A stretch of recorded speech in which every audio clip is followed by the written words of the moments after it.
ఈ water bottle ధర ఎంత ఉంటుంది? ఒక 10 రూపాయలు ఉంటుంది. ఇందులో ఏముంది? నీరుంది.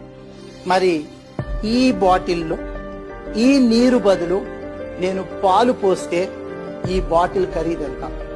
ఇదే పాల బదులు ఇందులో పెట్రోల్ పోస్తే దాని ఖరీదెంత? అదే పెట్రోల్ బదులు దీంట్లో నేను పాదరసాన్ని నింపితే దాని ఖరీదెంత? అదే పాదరసం బదులు బంగారాన్ని పోస్తే ఈ బాటిల్ నిండా ఉన్న బంగారం ఖరీదెంత? అంటే బాటిల్ మారదు, కంటైనర్ మారదు, కంటెంట్ మారుతుంది, మన కంటెంట్ మారుతుంది. ప్రపంచం నీకు విలువనిచ్చేది ఈ శరీరానికి కాదు, ఈ మెదడులో ఉన్న జ్ఞానానికి.